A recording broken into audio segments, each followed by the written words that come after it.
The piece was about a couple who wanted to foster children, and they had their first foster care kid. And this boy was delivered to them quite suddenly. And he ended up being part of their family. They bonded and what have you. But they were not sure about, you know, the ins and outs of everything and what they should do and what they shouldn't do. And they felt that they were let down by SIFS because they just couldn't get any information, essentially.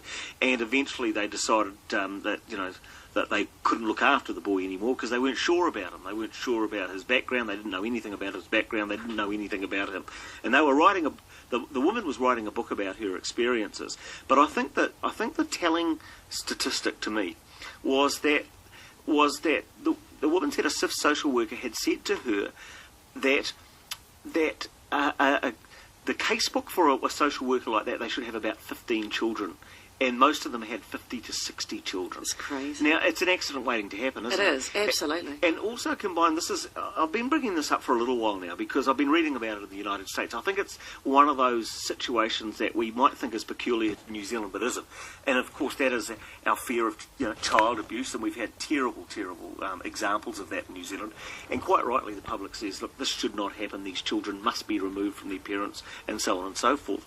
But when that happens, I think there's another side to the story, and that is that children are quite possibly taken from their parents when perhaps if the social workers had enough time to spend with those parents, they may not have to have done that, because it's quite a drastic thing to remove a child from Absolutely. a parent. And we've had a couple of callers already tonight who claim that that their children were taken unfairly from them, and it's very, very difficult to get back. Now, with the program on 7 Sharp tonight, I mean, the whole thing was unsatisfactory. These nice people, they seem to be very nice people.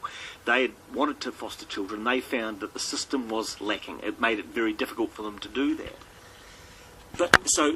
But now we've got on the line Bruce, who says he's the father of that boy, and he feels incredibly unhappy is too light a word, but he feels that the child was taken off him, kidnapped essentially, should never have been taken off him just because he lives a slightly different life, lives on a yacht, and it was a case of believing that he didn't look after the child properly when he believes he does.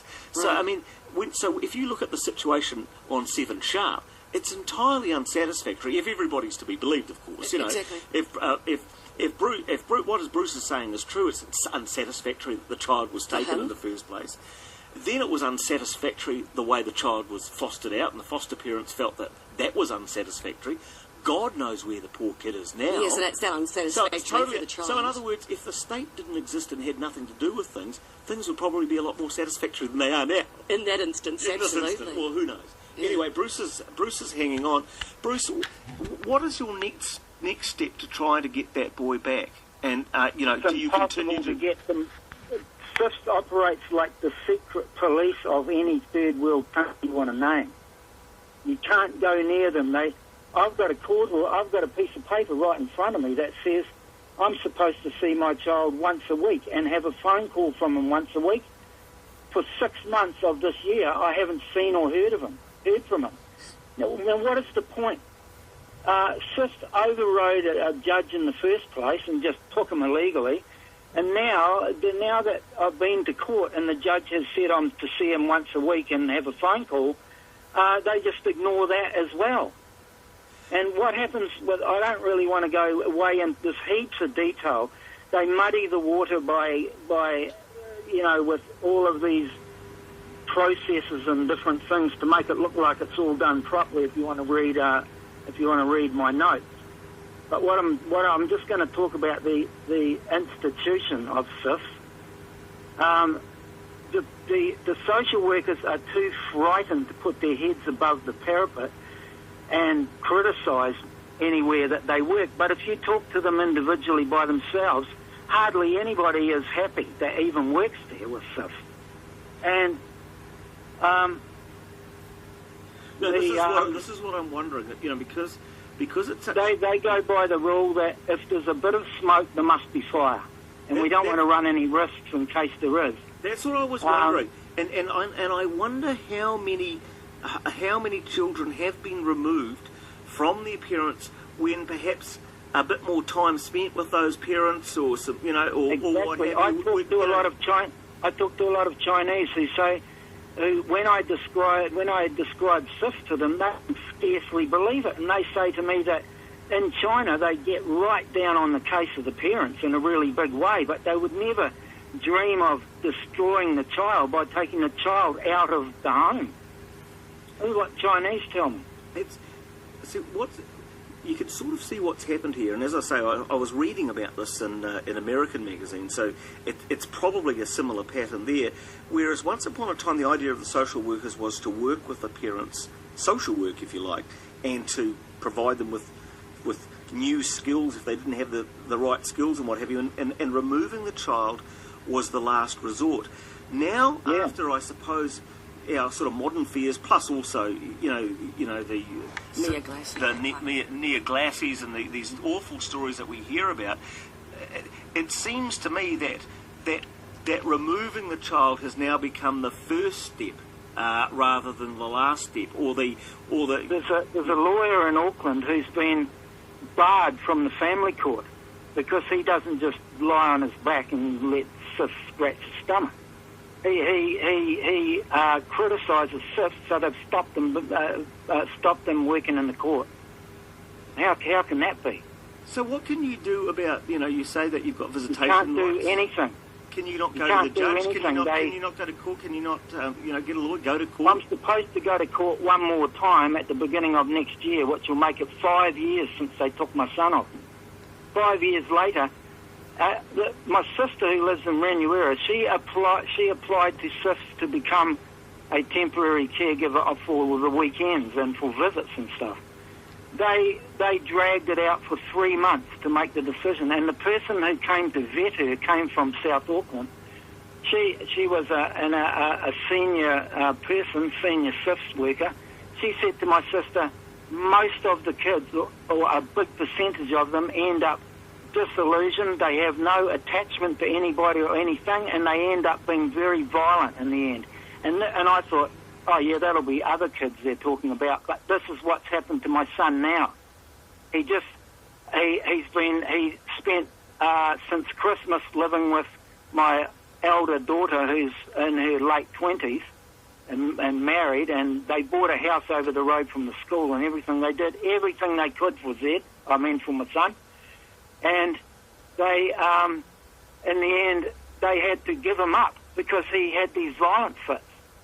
And he would be violent for 5 minutes. Because that's what they alluded to on TV tonight. Are you saying that the violence, they said that they were worried about some of the things he did to the animals, are you saying that happened after he was taken? Of course. Before they took him off me, he was a happy child, and he's a really nice kid. It's like the father of that family said tonight on TV. He's a great kid. They kept saying that. They said that 2 or 3 times. He is. He's a really incredible kid. He could have gone a long way, but now his head is... I wish I could actually sit down and talk to somebody who could do something, because it would take me about 3 days to go into the whole thing of what has happened to him and me. It's incredible. Everybody I know backs me completely. And SIFs, they concentrate only on the negative. Okay, you go through a bit of a hump in your life, a couple of minor negative things happen, they add them together and then turn them into some monstrous thing that's been going on. The positive might have outweighed the negative by, heaps, but no positive things were ever looked at. And in the court, you don't even get a chance to express yourself or anything. You have to answer the questions put to you in as few words as possible, and you have to sit there and listen to SIFs lying in the court. At the family group conference, they were told to apologise to me for lying because my child's own lawyer spotted that SIFs were lying. And my son's lawyer made them apologise to me. They did it grudgingly. They didn't even look at me. They apologised to my nieces.